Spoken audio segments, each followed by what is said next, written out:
Welcome everybody. Hello, this is our panel discussion about ethics and digital rights. I'm Michele Di Paola and I will be the facilitator of the panel discussion for today. Together with me, there's Laima Stragaukas on the technical side and part of the digital transformers team, Maya Drobne, that is going to introduce you all to what's happening today. So I'm quickly passing the floor to Maya. Hello, and warm welcome from my side as well. I'm actually the project manager of this Digital Transformers course that we are implementing, and this is the 5th panel in a row. We have been discussing variety of aspects actually to digital transformation, everything from digital well-being, digital participation and inclusion. Then we discussed as well, like what digital transformation is. We tackled the aspect of digital sustainability, and today the topic is on ethics and digital rights. The whole training course has been, I would say, like a very interesting digging deeper into the different aspects, and we as well are preparing for you a lot of materials that are focusing on everything that we have been talking about. And actually really looking forward as well to today's debate. We have very interesting speakers on board. So Michele, thank you, and the word is yours. Thanks, Maya. And here are also our guests for today. We start with Marina Bikova, project manager and vice chairwoman at CG Erfurt. She's a graduate of international relations and is currently finishing her specialization in public policy. And Marina engages with migrant communities and youth in Erfurt, in the region of Thuringia, in Germany, on the topics of digital communication and digital citizenship. She co-facilitated online courses on many topics: 3D design, 3D printing, drone piloting, and digital rights and responsibilities, using non-formal education methodology, and she's a member of the European Digital Education Hub. And she will be our first guest, but we also have with us Charlene Doutramont. She's a legal expert with a specialization in European law, human rights, international technology law, and bioethics. She brings valuable contribution to discussion on the impact of emerging technologies on society, human rights, and ethics, and she's determined to find balanced solution to the challenges posed by emerging technology and to safeguard human dignity in the future with biotechnology. Charlene is a consultant for UNESCO's Communications and Information Sector, Digital Innovation and Transformation section, where she focuses on the AI and the rule of law. And then, last but not least, Andreas Karsten, nerdy researcher and geeky journalist, worked for more than 25 years in the youth sector at the junction of policy, research, media, and practice. Andreas works at the Youth Policy Labs, the global think tank hosting the website youthpolicy.org, and coordinates the transnational research activities of RAY, the self-governed network on the research-based analysis of the European youth programs. Andreas loves interweaving with new and old media with youth work and non-formal education, and he is an avid blogger, podcaster, interviewer, technician, and producer. And with us, we have our Dace Anderson, which is already on duty, writing on her iPad and drawing the graphic recording for the day. And later on, she will maybe show already some part of the work she's going to create for us to graphically record all the discussion. So thank you in advance, Dace, for your work. And now it's time to start. So based on your perspective, experiences, backgrounds, what could be your definition and your take about digital rights? So we define our starting topic. I will maybe pass the floor to Marina to hear her answer, and then to Charlene, and then to Andreas. But I invite you from now already. Feel free to also comment and intervene to each other's answer when it's your time. Please, Marina. Thank you so much. I'm happy to be here on the panel. And indeed, the topic is extremely relevant for the youth sector and for educators who engages with young people.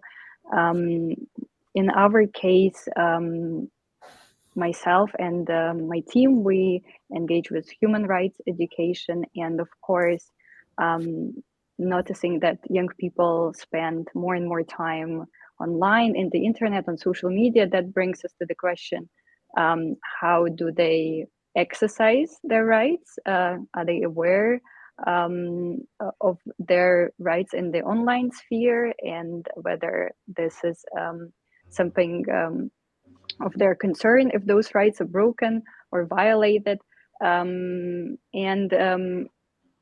We decided as a team to use the approach of provided by the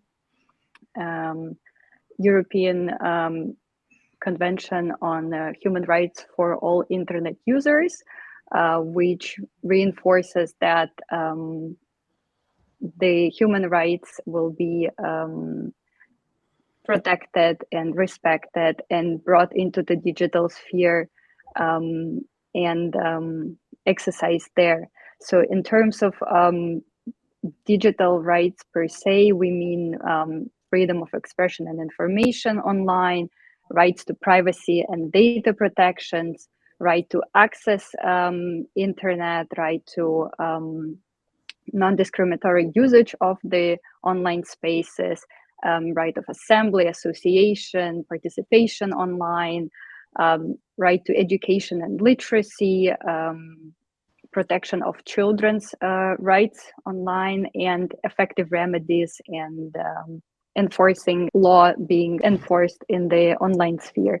So it's a common understanding of the human rights brought into the digital realm, and for young people, this would be something they have to be explained about, because they sometimes have interesting approach to how they perceive online sphere and the reality, and do not always transform the perception of the world as it is in the offline space. So that would be our side and take on the digital rights. Thank you, Marina. And I'm passing now the floor to Charlene to hear from her as well, her definition, her understanding of digital rights. Thank you very much. So in the modern era of technology and digitalizations, we all agree that digital rights have become increasingly important. And UNESCO has a strong focus on promoting digital rights and ethics. Echoing the UN Human Rights Council resolution on the promotion and protection of human rights in the internet, instead of creating new rights for the online space, the UN recommended extending the same rights people have offline to the digital world. Thus, basically, we consider digital rights to be the exercise of universal human rights in the digital environment. UNESCO also recognizes the importance of digital rights and need to protect them as fundamental aspects of human rights. In particular, when we talk at UNESCO about digital rights and the ethics behind them, we are referring to the principles, values, and guidelines that should govern these digital technologies. By doing this, UNESCO advocates for certain principles and values that promote the protection and realization of human rights, social justice, and sustainable development. Some of the key principles and values that UNESCO promotes in this regard include the right to universal and equal access, the right to equality, freedom of expression, the right to privacy, digital literacy, and the right to use digital technologies without fear of discrimination or harm. An important aspect to remember when we talk about digital technologies and these digital rights is that they almost always overlap with one another. The right to universal and equal access is very important for UNESCO, as it means that everyone, regardless of their socioeconomic status, geographical location, gender, or any factor, should have access to digital tech and the internet. The right to equality includes the right to be free from discrimination in the online world. And with the increasing use of algorithms and automated decision systems today, it's really important to ensure that these systems do not continue to perpetuate existing biases and discrimination. Then, of course, there's also the right to freedom of expression, which includes this ability to freely express yourself, access information, and communicate with others without censorship or restriction. It's important for personal expression, which again enables individual self-realization. Social media platforms, for example, have become the main channel for people to express their opinions. However, through content moderation or the creation of filter bubbles and echo chambers, the algorithms used by these platforms can limit a person's access to diverse viewpoints, ultimately also affecting their rights to autonomy and, in a way, self-determination. The right to privacy, as we all know, is also very important in the digital age because it promotes trust and confidence and supports the development of a more secure and safe digital environment. Another digital right that is at the core center of UNESCO's work is the right to digital literacy and education. This digital right ensures that individuals have access to use digital technologies more effectively and safely. This includes not only technical skills, but also the ability to critically evaluate what's going on in the digital space. Last but not least, as we're talking about ethics, UNESCO is also focused on the ethical use of digital technologies and especially AI. As digital tech, especially AI, become a more integrated part of our daily lives and society as a whole, it's important for us to ensure that it's developed in used in an ethical and responsible way, which is also in a way the bedrock in terms of UNESCO's work for digital rights. So overall, UNESCO's advocacy for ethical digital rights is grounded in the belief that digital tech can be harnessed to promote human rights, social justice, and sustainable development for the public good. But this requires us to commit to ethical principles and values that prioritize well-being and dignity of all. Also, now that we're talking about youth here, in terms of digital rights and youth, it's also interesting to mention that the UN Committee on the Rights of the Child launched a guiding document on children's rights in relation to the digital environment in March 2021. And this document aims to embed children's rights online into the larger framework of what is already the UN Convention on the Rights of the Child. So by focusing on children's digital rights, the UN is already recognizing the growing importance of digital technologies and impact on children. So to promote digital rights and ethics, UNESCO works with governments, civil society organizations, and multiple other stakeholders such as the tech industry, private sector, and so on, to develop policies and practices to protect individuals' digital rights and promote more ethical use of these. We also provide guidance and training on issues such as internet universality, digital literacy, cybersecurity, and online safety. Overall, we see digital rights and ethics as essential components of a democratic and inclusive society. And by protecting these rights and promoting ethical practice throughout, we can ensure that everyone has equal opportunities to participate in this digital age and to benefit from the opportunities that digital tech bring, as we all know about. So now it's up to all of us here to take action to protect these rights and promote the values, whether it's advocating for governmental policies or supporting organizations like UNESCO to work and promote digital ethics, or simply being more aware of what digital tech is and the violations it can bring in terms of human rights. We all have a critical role in shaping the digital world of the future. So that is my take on this. Thank you. Thank you very much, Charlene. And let's now give the floor to Andreas to hear also from him his perspective on digital rights and ethics. Andreas, please.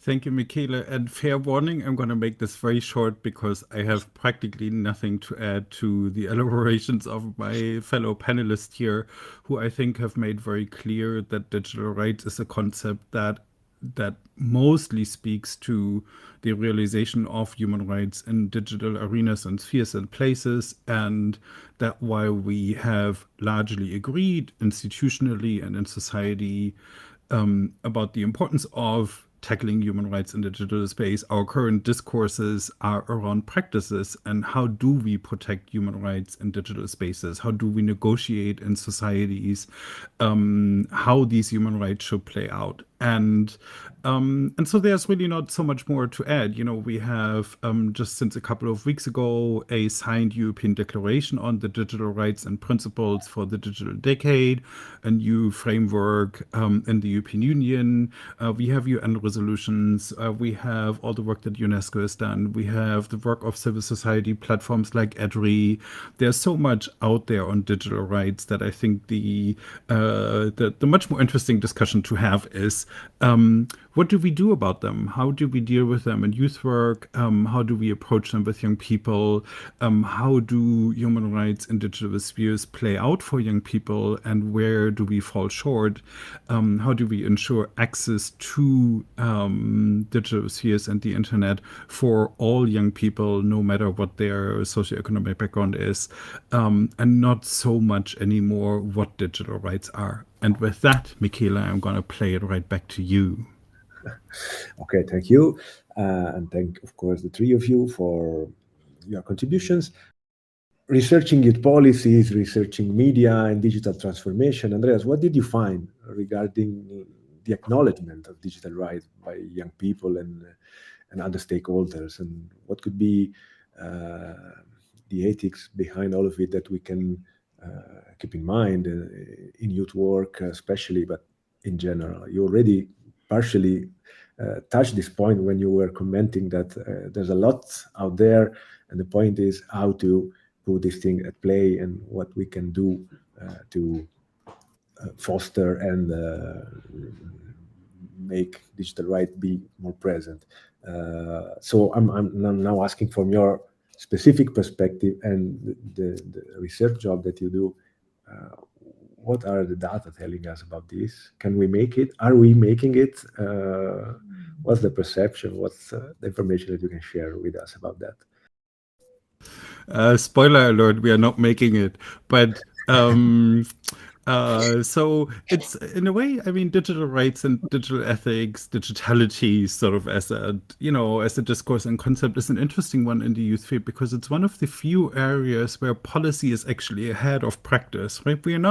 That's not common in our field. It's very often that we develop practices in the field. We develop open youth work. We develop social work with young people who have come in conflict with the law. We develop a gender-sensitive youth work, and then through practice and through the pressure of the field and through discourse in the field, then we build policy frameworks that start supporting these new and emerging practices in youth work. And with everything around digitality, it's really exactly the other way around. I mean, the youth sector has mainly slept over anything digital for a really, really, really long time, and still largely is. Whereas a policy has really built us decent frameworks. We have resolutions from both the Council of Europe and the European Union around digital youth work, digital public policies for young people. We have competence frameworks, both generic ones built by the European Union for citizens, the DICCOM framework, weird abbreviation, but just stands for Digital Competence Framework for European Citizens, abbreviated DICCOM. We have a youth sector adaptation for that, DICCOM Youth Work, that looks at the specific competences that people need who work with young people around digital issues. So there is a lot out there, but then in practice, we lag. And we see this with a couple of things. So in RAY, our research network that looks at the European youth programs, we ask a lot of questions around the implementation of the programs. And one of them that I want to pick out for making my point here is where we ask both project teams and project participants how much they have learned around media literacy and issues related to media literacy. Think of fake news, think of verifying sources, think of these basic competences of verifying information that you encounter online.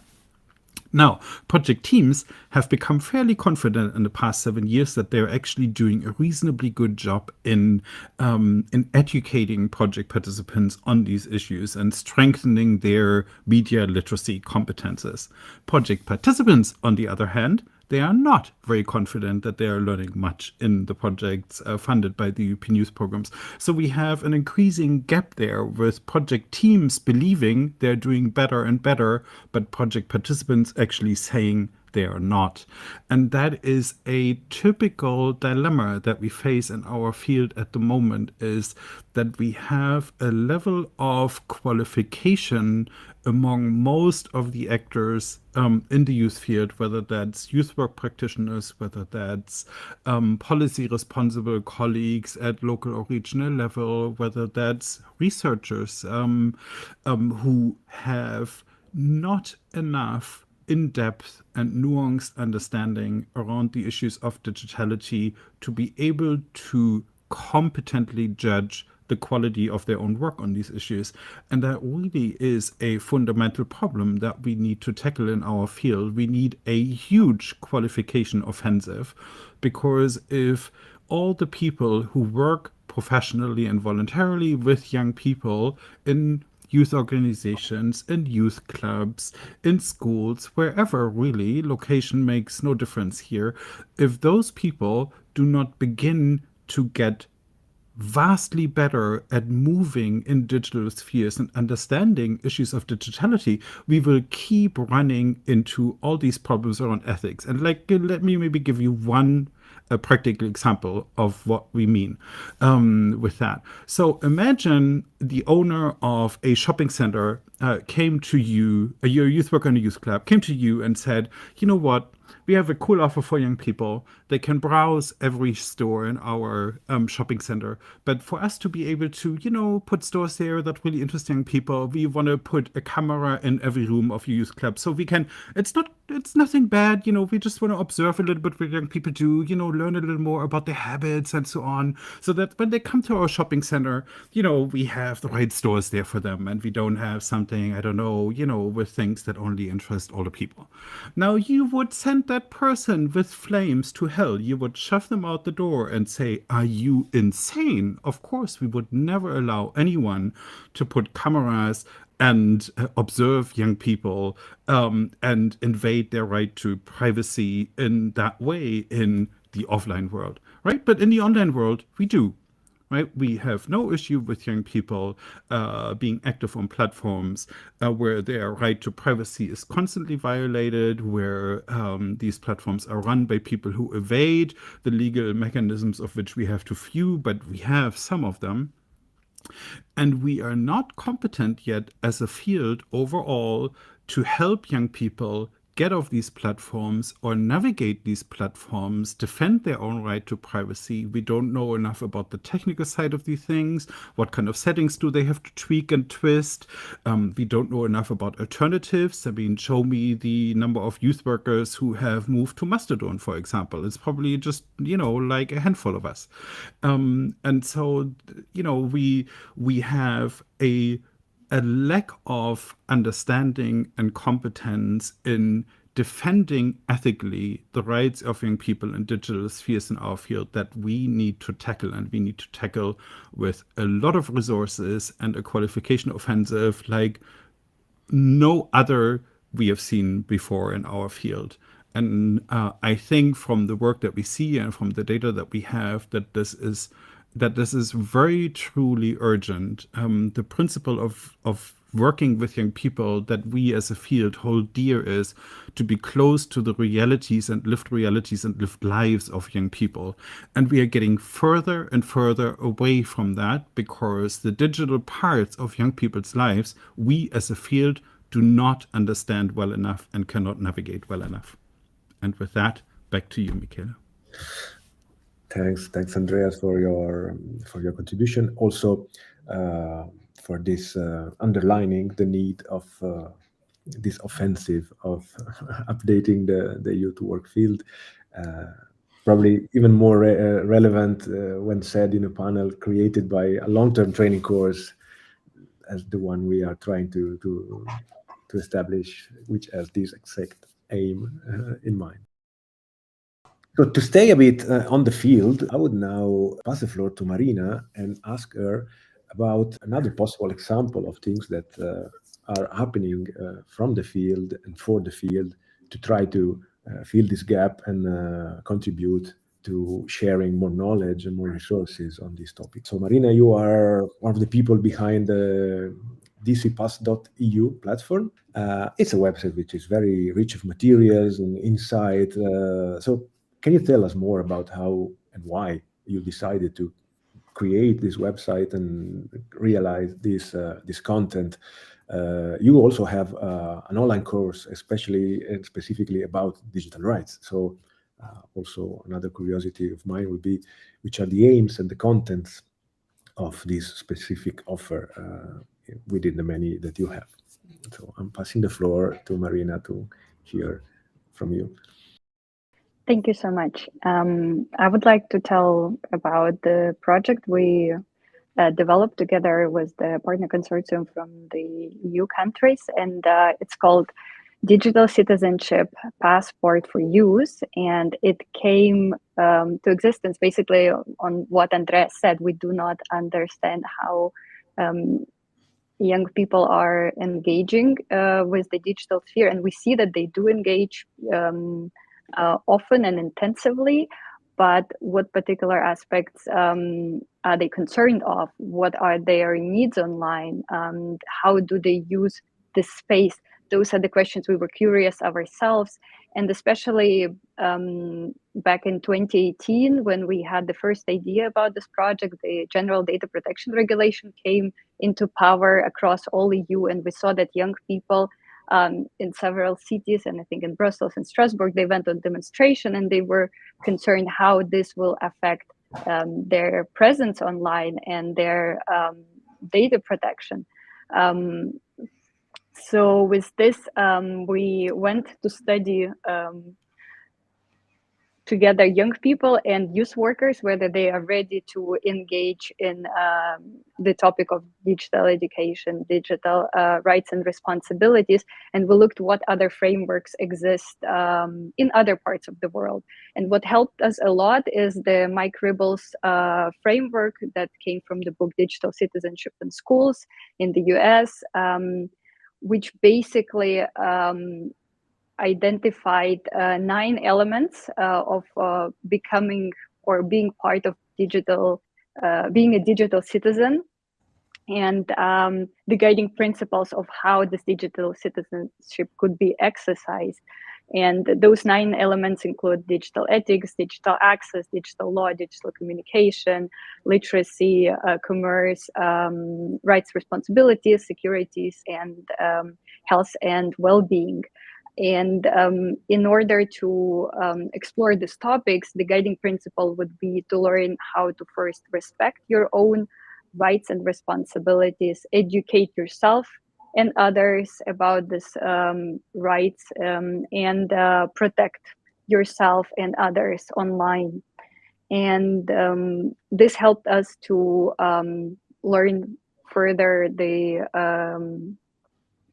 and engage with our young people. Locally in Germany, we ran a focus group and a survey and decided to ask, do young people think they are digital citizens, and whether they feel that there is difference. And interestingly for us, 58% of young people said that there is a difference between being a street citizen, so to say, an online citizen, and that they've heard somewhere the term digital citizen, but what they would define it would mean for them mainly digital rights, belonging to certain online community, being protected online, and being present in the digital realm. And among the elements that we shared with them, these 9 that I mentioned before, they were particularly keen on understanding more digital security for sure, especially in the context of the GDPR law. And second choice was digital access. And this is where indeed we had our hands-on experience in learning about it.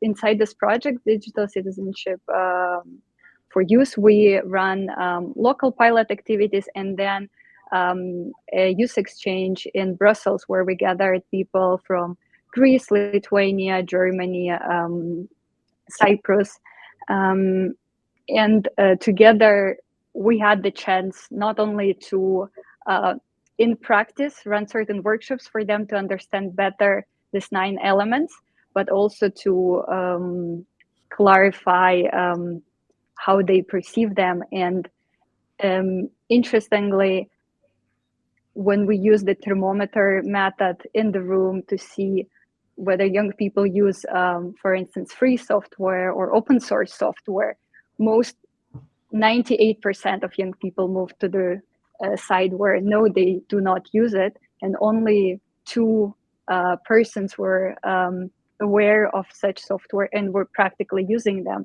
And in terms of digital access, that tells us a lot, that most of the young people, they just go on with what is presented to them online, what the peers are using, and only few really deep further and understand what is at stakes when they're using something like a product that is provided by the big tech.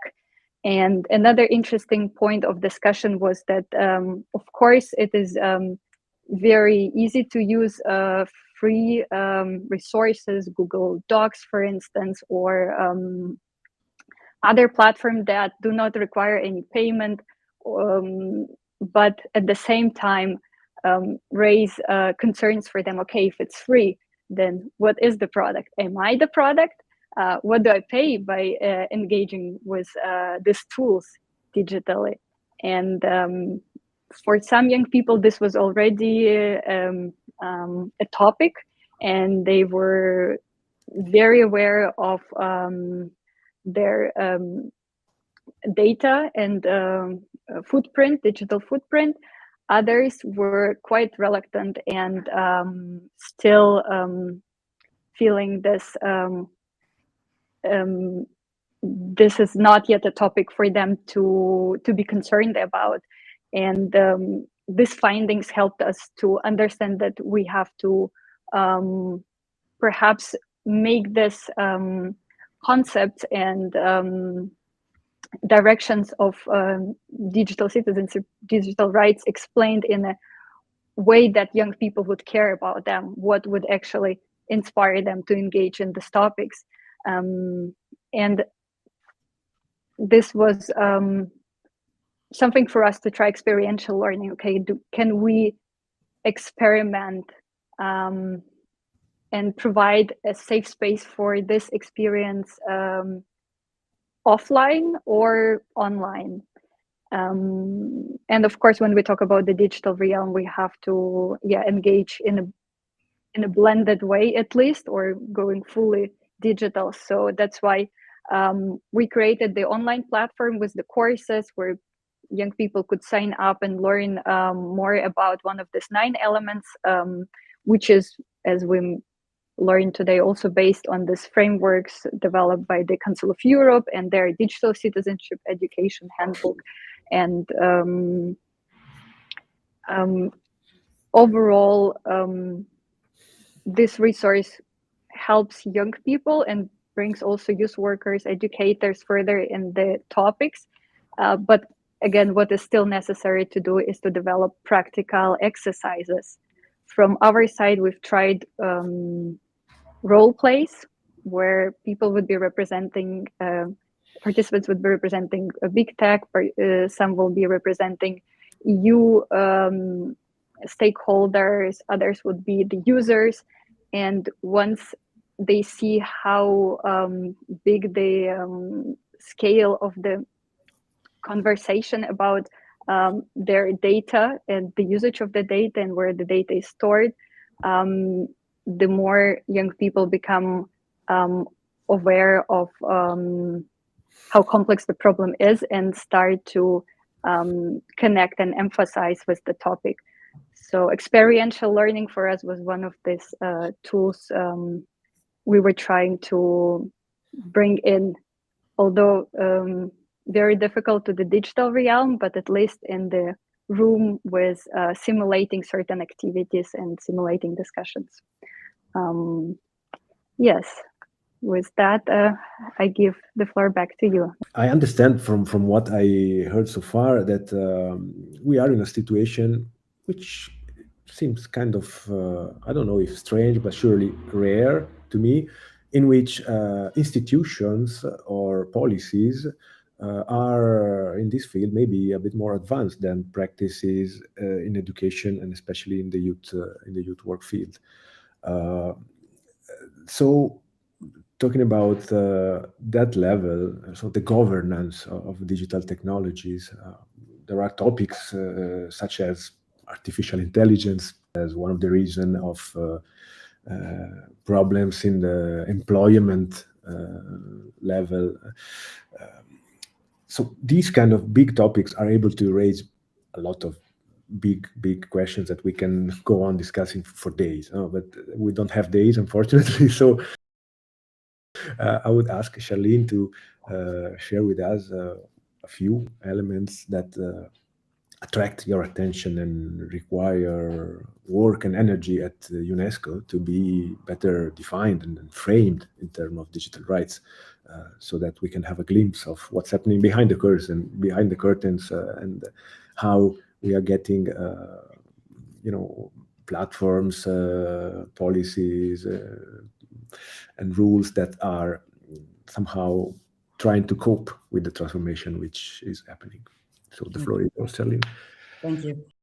Before I start on UNESCO in more personal capacity, I want to echo on Marina's first points on youth and whether they engage and understand the risks associated with digital tech. As myself, I'm a generation Zoomer, or iGen as they say. And for my generation specifically, from smartphones to social media, digital technologies revolutionize the way we communicate, entertain ourselves, date, work, sport, game, and everything around us.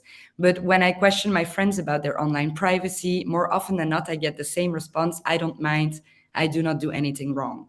Or when I mention the digital divide and the extreme gap we are creating with digital technologies, if we do not focus on universal access, people always seem to believe that the internet is already universal and that everyone has access everywhere. So this, for me personally, is already a big problem. Like we were talking about youth engagement and understanding. So I think first I need to mention there's an imperative need for advocacy and capacity building in this field.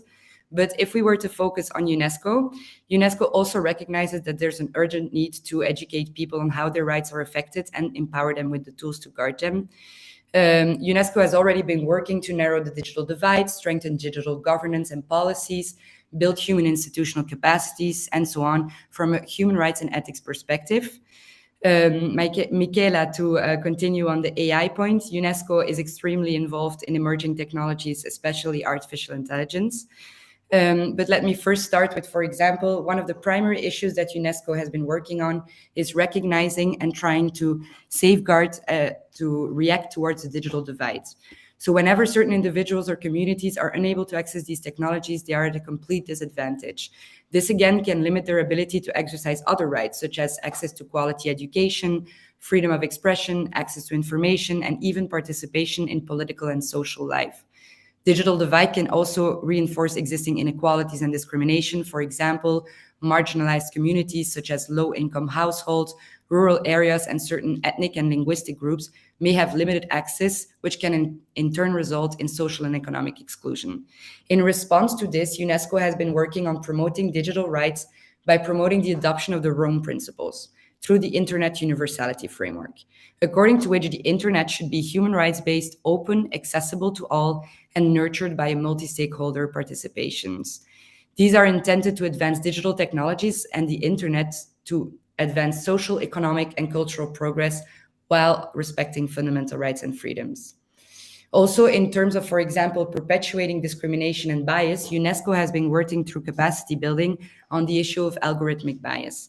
I'm working currently on the AI and the Rule of Law program, where we developed a MOOC last year. And this had shown already that AI-powered predictive policing systems have been criticized widely for bias against communities of colors. Similarly, search engines have also found to be biased. For example, if you were to research the word doctor, for example, you may see more Caucasian men than other groups, even though doctors come from diverse backgrounds, as we all know. There's also a lack of diversity in the tech industry, which can result in products that are biased against certain groups. As we all know, social media platforms can be a breeding ground for harassment, hate speech, which target marginalized group, and online advertisement can also be targeted and discriminatory. Then, of course, we have the issue of privacy, where this so-called datification of our life means that our personal information, behaviors, and preferences are being transformed into this raw computerized material that can be analyzed and used to tailor our personal online environment. A friend will usually have a different Facebook, Instagram, or TikTok feed than you do. But this, again, can have a significant impact on not only our right to privacy, but also autonomy and our ability to participate fairly in a democratic society. The spread of false and misinformation, I have to mention, is also a very big concern of UNESCO, especially in the recent months with the rise of ChatGPT, Midjourney, and so on. As we've seen with the launch of the Google generative AI BART, misinformation is clearly a risk. And this can have, in turn, significant consequences for individuals on society by impacting human rights, such as the right to access, the right to freedom of expression, and the right to participate. It can also contribute to the spread of hate speech and fuel social diffusions. So, to say all of this, to summarize, UNESCO focuses and promotes on media and information literacy, which can help to resolve some of the risks I just mentioned. This is a key component for UNESCO as digital citizenship. It helps individuals develop critical thinking skills needed to evaluate and navigate the vast amounts of information we have online. Regarding AI, the most important global normative framework that UNESCO has launched now is UNESCO focuses on a human-centered AI. We want AI to be used for the greater interests of the people and not the other way around. Therefore, 2 years ago, in November 2021, the 193 member states at UNESCO Global Conference adopted the recommendations on the ethics of AI, which was the very first global standard-setting instrument of this kind. And it does not only protect, but also promote human rights, human dignity, and it can be used and considered as an ethical guiding compass and the global normative bedrock, allowing to build strong respect for the rule of law in this digital world. We have done a lot through initiatives, advocacy, international cooperation, standard setting, and so on. But I do want to mention that considering that tomorrow is International Women's Day, UNESCO is also focusing on fostering gender equality in the digital sphere. Exactly 1 year ago, we launched a report on the effects of artificial intelligence on the working lives of women, which recognized that there's a critical need to bridge the divide and address the challenges to enable more inclusive digital societies. Last month, for example, you were talking about digital platforms. In terms of digital platforms, UNESCO is also conducting currently multi-stakeholder consultations to create guidelines for regulation on digital platforms. The guidelines aim to support regulators, governments, legislators, companies, private sectors dealing with content that potentially damages human rights and democracy, all while protecting the freedom of expression and the availability of accurate and reliable information. Last month, in February, UNESCO held the Internet for Trust conference, which brought together 4,300 participants to discuss these guidelines we've been working on and to propose a broader regulatory solution to the ongoing crisis of online information. It underlined the urgent need for common global guidelines to improve reliability of information while protecting human rights. Addressing the risks associated with digital tech requires a concerted effort by all stakeholders, which includes government, civil society, private sectors, the tech sector, and an international organization such as UNESCO. By working together, UNESCO believes that we can ensure that digital technologies are used in a way that promote inclusive and sustainable development, cultural diversity, and the protection of human rights. More importantly, recognizing that young generations are in the midst of this revolution, it's imperative to educate them also on the challenges and their rights in this digital sphere. So back to you. Thank you. Thank you very much. Andreas, when you were saying that we as a youth field, we think we are doing better in order to offer better learning opportunities in the digital sphere, let's say, but young people indeed think we are not. The question is, which are the data which are you grounding this statement into? So do we have recent research about it that you can name or give a hint where to find it? Good question and a quick answer to that as well. So that research is from the work we do with Ray on the analysis of the European youth programs. And one report, for example, you can look at is the data or research report that we have compiled for the previous program generation of the European youth program, Erasmus Plus Youth in Action, which covers the entire 7 years from 2014 to 2020. And there you very clearly see that trend of the more than 10,000 project team members that we have asked becoming more confident over those 7 years that what they do around media literacy and media competence is getting better. And project participants, which are more than 65,000 that we have surveyed in those 7 years.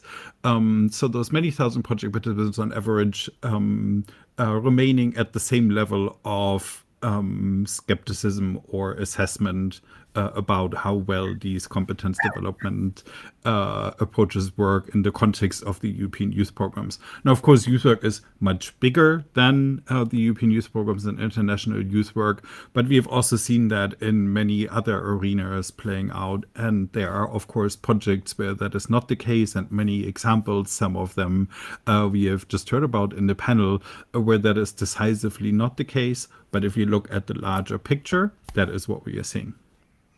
And you find the report just on researchyouth.net, the website of the Ray Network.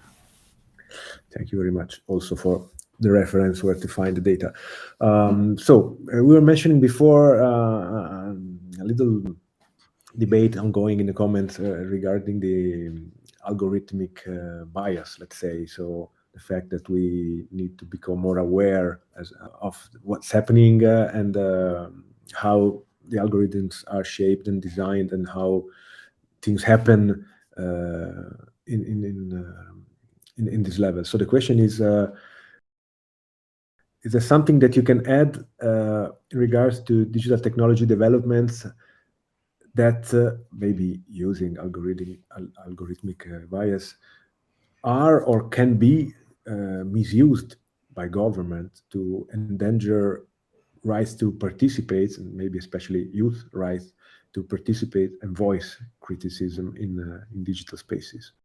I mean, there are really many examples of that happening, but also when you again look at it through the lens of research, sometimes the research about that is also a bit dubious, right? So, for example, we have heard many times, I think, in our field in particular, how YouTube tends to algorithmically steer its users to more extreme opinions, right?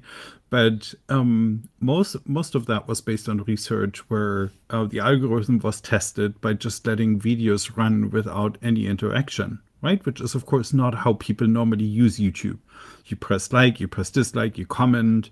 And so your research that has tried to imitate sort of more human engagement with YouTube has actually found that the algorithm is not that much steering people into extreme corners of the web and the platform. So research about that is definitely still ongoing and emerging and building, I would say. But one good organization and platform to look at if anyone is interested in diving deeper into different examples is Algorithm Watch. Website is just algorithmwatch.org. They are also currently looking for a new project that they are doing for people who donate them their TikTok data. So that they can dive deeper into how TikTok's algorithm is steering people and also excluding people in certain ways, of which we have seen many examples of hashtags being blacklisted or being silenced, of people with particular body shapes and types being taken out of the algorithm and so on. So Algorithm Watch definitely a good place to look at to dive deeper into the topic. Thank you very much. I don't know if the other panelists want to add something or comment something on this. Just in a more general sense, I would also add that, for example, when I talked about online advertisement that can be targeted and discriminatory, a clear example would be, for example, a housing advertiser that could use targeting tools to exclude people of certain ethnicities from seeing their ads for available housing units. We are also working on AI and the rule of law, and we've seen that criminal recidivism and facial recognition algorithms have shown to be biased against marginalized communities. This was also shown by a report made by ProPublica. Fake news, misinformation, and disinformation have also shown to have an immense impact on democracy. And another interesting one that I like to mention, because it goes to the extreme. So in Facebook in 2012, for example, had an emotional contagion test. So on a certain amount of users, they divided the users in two groups. And for half of the groups, they only showed positive content, and for the other half, only negative content. And immediately they noticed that there was a direct link between the news and the feeds you have on your social media platforms and the emotion and feelings you are feeling.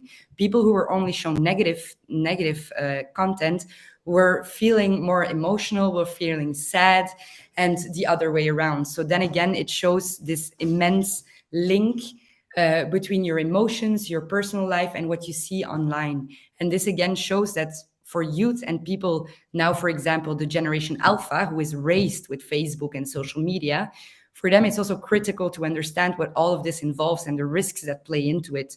They have to start learning, they have to start to think more critically and analyze the information that they see online and be able to know when to report something, when something is fake, when something is clearly dis or misinformation, and so on. So that was my little input on that. Thank you very much.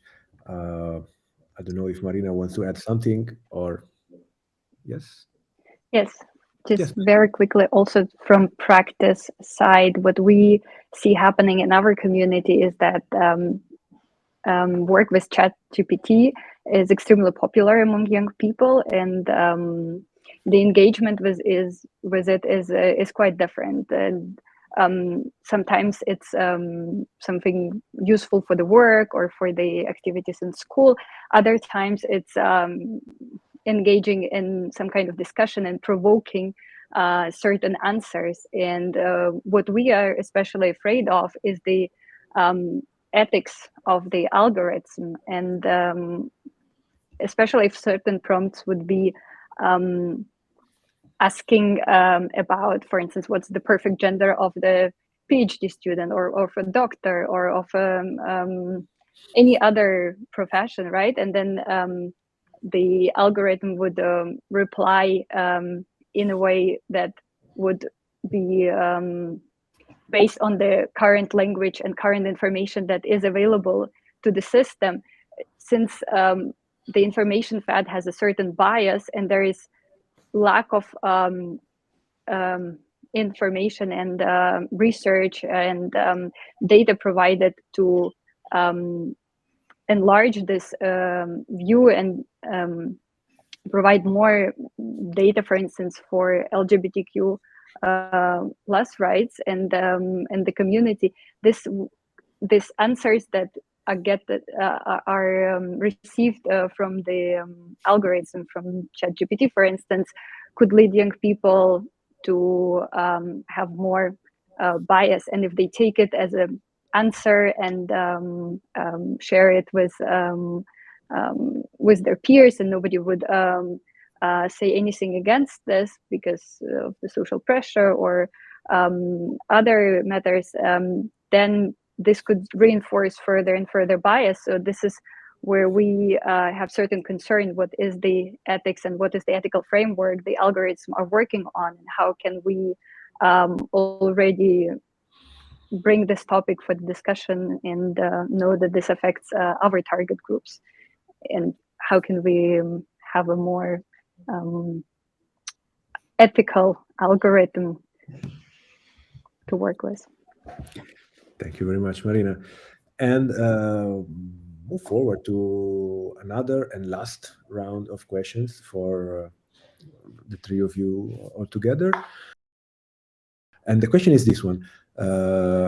As we try to do every time, we would ask you to share some tips and advices even very simple and concrete, to our target of youth workers about how they could put the topic of digital rights and ethics in their activities with young people and more in their radar. So which could be the specific angles, which could be the issues, the practices, the topics that could become possible starting points, for instance, for bringing this reflection into youth work practices. I started one round with Marina, I started one round with Andreas, so I would maybe start this last round with Charlene, if it's okay for you. So I will leave the floor to you. As we all know, youth workers have the power to influence and guide young people in understanding the importance of their rights and ethics. UNESCO has already engaged in this field around the world by advocacy, capacity building, research, and international cooperation. By increasing awareness of digital rights, youth workers and educators can help young people make more informed decisions and advocate for their own digital rights. In this context, for example, last summer, in the framework of UNESCO's work to harness emerging technology, UNESCO launched a comic strip called Inside AI, an Algorithmic Adventure, to help young adults explore and understand the impact of AI on humankind. UNESCO also focuses a lot on capacity building through training workshops, seminars, and MOOCs, massive open online courses. In this context, for example, in the context of youth, UNESCO and UNITAR launched a micro-learning course on AI and human rights for youths aged 16 to 24, where experts break down complex concepts about AI into straightforward activities built around our daily interactions. Originally, it was in 4 languages, but it garnered such interest, leading us to translate it into 20 more languages, with the launch scheduled end of this month. So this course is again a perfect example of the collaborative spirit across UN agencies to build capacity of the young generation to navigate this digital tech world more safely. So as I've mentioned earlier, UNESCO promotes media and information literacy. It does this through also trainings and especially MOOCs. Another way we have been training capacity building for justice actors, judicial actors, which can also be, of course, young adults that are interested in becoming justice actors. This MOOC on AI and the rule of law focuses on the capacity building of justice actors, on the potential and impact of emerging technologies, especially AI, on the rule of law. But in terms of clear recommendations for youth workers and educators, first, we need to foster digital literacy. This means encouraging them to develop skills to allow them to critically evaluate online information, recognize fake news, and protect themselves online. This can be done through the same activities as UNESCO has been doing, for example, through advocacy campaigns, training courses and workshops, or through research and a multi-stakeholder and international cooperative initiatives. We need young people to think critically about their online activities. And this includes training on advocacy on the importance of online privacy. It's also important for young people to understand that their online actions have consequences and leave a digital footprint. We need to teach them and train them on how to manage these footprints. One way to do so is one way to start a conversation, is to use real life examples. This can be done through interactive activities, as Marina said, such as role-playing, group discussions, or debates. It will also allow them to relate more closely to the issue. For example, discuss what are the metrics behind your Instagram feed? What are cookies? What is content moderation? What is online harassment and how can you recognize and report it? Also important, we need to focus on bias in algorithms. We should train young adults to recognize a biased post or news article and to advocate for fair and just use of technology.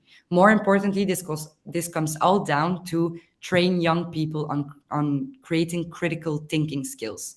Digital media and information can be misleading, and it's time, and we must teach young people to question the sources of information they come across and to understand and have the tools to fact check. By having this open and inclusive, honest conversation with the young generation and youth workers and educators, we can help to become them more responsible digital citizens. Voilà. Thank you. Thank you, Charlene.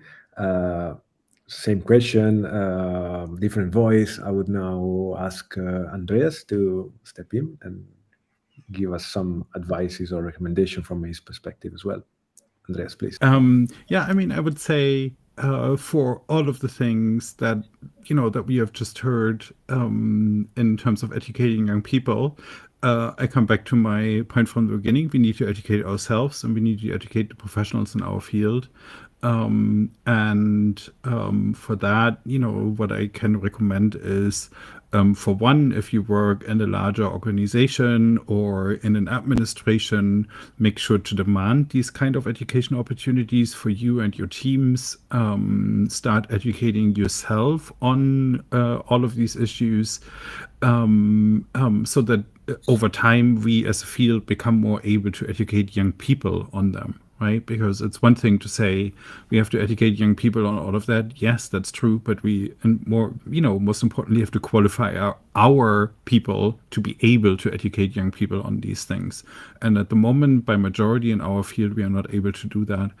Then team up with the many nerdy organizations that exist in this field. There is the EDRI network that has many members across Europe that you can check out. There's Algorithm Watch, which I mentioned. There's the Open Knowledge Foundation, and there are youth hacking programs. There is institutions like Werke, the digital center for competence in digital youth work. There is the Digital Youth Work EU platform and the principles on digital youth work that they have developed through an Erasmus Plus Key Action 2 project. There is in practically every country around the world a community active on and for Wikipedia. They are also always very, very good people to cooperate with for learning and for education offers. And then last but not least, even though it's a little bit of a maybe boring exercise, read up. I mean, the European Declaration on Digital Rights and Principles for the Digital Decade is not a bad place to start. The DICOM framework for digital competence is not a bad place to start either. Listen to podcasts. There are a couple of them around on these issues. Just start casually building learning on these things into your daily schedule so that educating young people becomes a real possibility for us. Thank you very much, Andreas. So, Marina, the floor is yours to hear your recommendation, your tips, your advices for the youth field, from the youth field, regarding how to include digital rights and ethics in the conversation with young people. I would like to follow up on what the previous panelist said and only emphasize that further education for us as practitioners, as youth workers, is much needed. We try our best, and for instance, inside the project I mentioned before, we developed a code of conduct with 10 principles for digital citizens who need to exercise digital rights and follow up with the digital responsibilities. And we test run it with youth workers and young people. And the main problem with this, although it does provide a useful tool, it doesn't help us to empathize with the problematic. And I think for this, we have to go and dive ourselves in this digital realm, to go and use TikTok to all of its extent, to spend 2 hours on it, see how where it brings us, to explore ChatGPT ourselves, to go and look for this experiences. And then if we are triggered that something is going wrong according to our ethics, according to our understanding of the relationship with this digital tool, then we can look for solutions. And the same with young people, engaging with them and asking how they use the tools, what do they feel using them, what is concerning for them. And by learning that there is a link that connected to their selves, we have better impact at tackling it. Because of course frameworks help us to go in certain directions, but they often are dry texts, and what we need to change behaviors and influence the attitudes, we have to find this humane link between the user of the tool and the digital tool, and work on this. That's from my side. Thank you very much, Marina. So now maybe I'm curious to see if we can have a sneak peek of the graphic recording of the conversation so far. Maybe not the finalized version yet, but maybe some first draft hints that how can it be the final result that then will be later shared on Salto social media platform. Yeah, here it comes. Perfect. All right, in shape of frames. But there's a lot of content there, and we also play this game to moving from one square to the next one, and going there, practices, projects, stakeholders, elements, everything is somewhere there. Yeah, what's digital citizenship made of? And yeah, free product, you are the product, as has been mentioned also here in our conversation. A lot of resources you can dive in, and this is something to pick up as a conclusion. Link between content and emotion was mentioned, and we need a human-centered digital transformation for sure, and to create digital spaces which are aware of human rights and digital rights then as an extension. I would really like to thank all our panelists. It has been a very long and rich list of elements that we tackled, from digital rights being an extension of human rights to very specific aspects of artificial intelligence and how algorithm can shape and influence our rights and our way to use digital spaces, and so many resources, so many possible elements to be used, that my final invitation would really be indeed to dive into this sea of opportunities. But in order to dive properly, you need to know how to swim. And so educate yourself and find in these resources a way to improve your knowledge and literacy on these topics. Thank you again, really, Marina, Charlene, Andreas.